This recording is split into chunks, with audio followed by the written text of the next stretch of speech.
So there's this famous line by Rabbi Shlomo Carlebach where he says that uh, Torah is a commentary on the world, and the world is a commentary on Torah.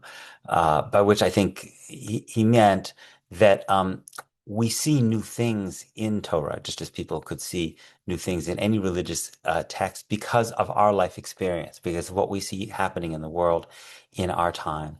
And I thought there was a kind of interesting illustration of this in last week's Torah portion in the book of Exodus, Parsha Bo, which is particularly powerful to read in the age of Donald Trump. It's the story. There's one particular line.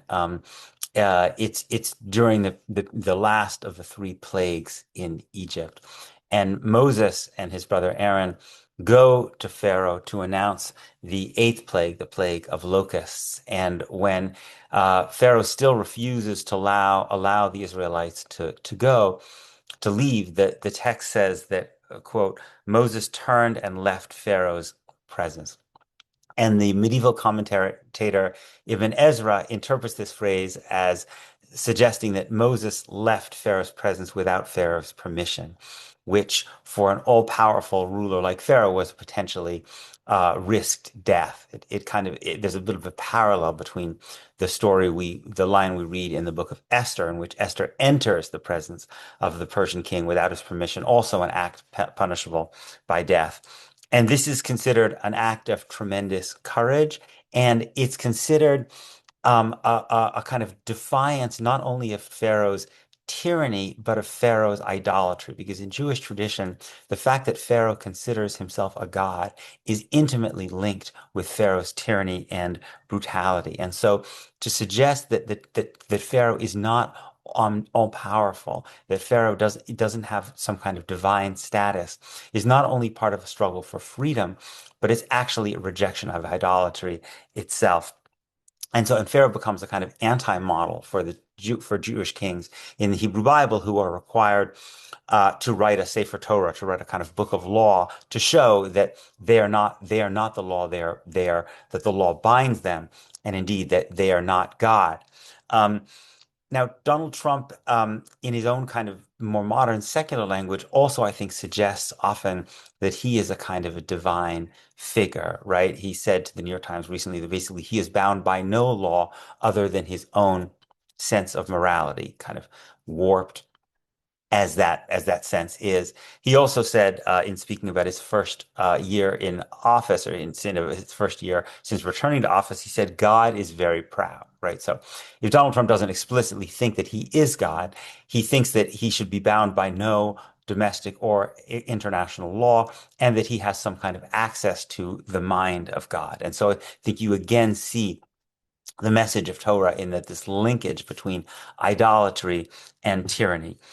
There's another interesting moment in Parsha Bo, in after the ninth plague, the plague of darkness, where there's this very surprising line where the Torah says that Moses was much esteemed in the land of Egypt, which might seem very surprising. After all, Moses has defied the leader of Egypt, and is the leader of a slave rebellion, essentially. And yet, near the end, by the ninth of the tenth plague, it says that Moses was much esteemed in the land of Egypt. And I found that very resonant today, thinking about the way in which different people deal with Donald Trump, right?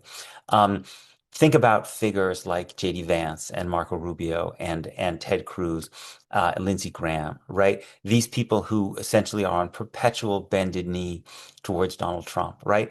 We know what they actually think of Donald Trump because like so many other Republican politicians, when they didn't fear Trump so much, they said what they thought of Donald Trump, which is pretty much what most of the rest of us think about Donald Trump, that he's a liar, that he's an idiot, and that he's a would-be tyrant. He's also a rapist and many other and a cheat and many other horrible things. But they knew these things because these things are obvious, right? But but now, in order to gain access to power, they act as the most fawning kind of sycophants, right, towards Donald Trump. And so, in doing so, they really lose, I think, the respect of even many ultimately in their own party. Maybe those people won't say so because they're afraid too, right? But I think they've really surrendered their self-respect, whether they recognize it or not. Contrast that with Canadian Prime Minister Mark Carney, right? who at Davos gave a speech that publicly defied Donald Trump, really said things that many other foreign leaders feel but were unwilling to say about what Trump has meant for the destruction of any notion of international law in the world. And you saw that Carney got a standing ovation, that he's gotten widespread admiration, just like Moses had, had the admiration not just of his own people for defying Pharaoh, but kind of very broad admiration for his for his attributes of courage and self-respect. That we see that Carney's courage and self-respect actually wins him many, many admirers across ideological divides and across nations. And I think this is really the model for those of us in the United States, the model of Moses, the model of Carney, which is to not never ever cower, to never ever self-censor, to defy Donald Trump again and again and again, to laugh at him, to ridicule him, to oppose him, in every way we possibly can, in accordance with the rule of law, and also to recognize that people outside the United States, whether they're foreign individuals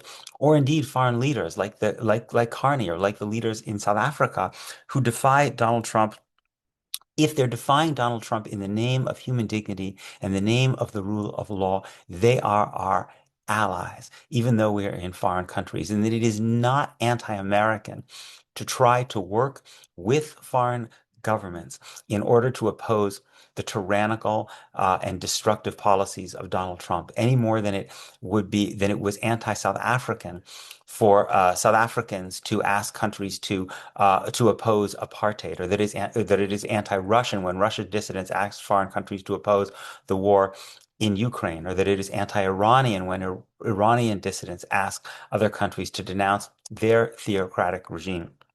That there is actually the best understanding, the best definition of what it means to be truly American, to be a patriotic American, is actually to stand up for America's best traditions of human freedom and of the rule of law, and to do so in alliance with anyone in our own country, anywhere around the world who also cherishes those values. I think that's what we see people doing on the streets of Minnesota right now, and their struggle is really a model for those of us all around the nation. And that this struggle, I think the lesson of this week's Torah portion is that this struggle, this model of courage, is not only essential for in struggles for freedom. They are essential to self-respect. That what is on the line in the way that we respond to Donald Trump is not only the survival and fate of American democracy, of American freedom, of the rule of law, it is our self-respect as a nation. It is our self-respect as Americans. How can we respect ourselves if we act in the cowardly, subservient way that people like Vance and Rubio and Cruz are doing? But if we act in the opposite way and we speak truth, even recognizing that there are potential dangerous consequences, we maintain our self-respect as a nation. And I think a nation that has its self-respect is a nation that stands the best chance of remaining free.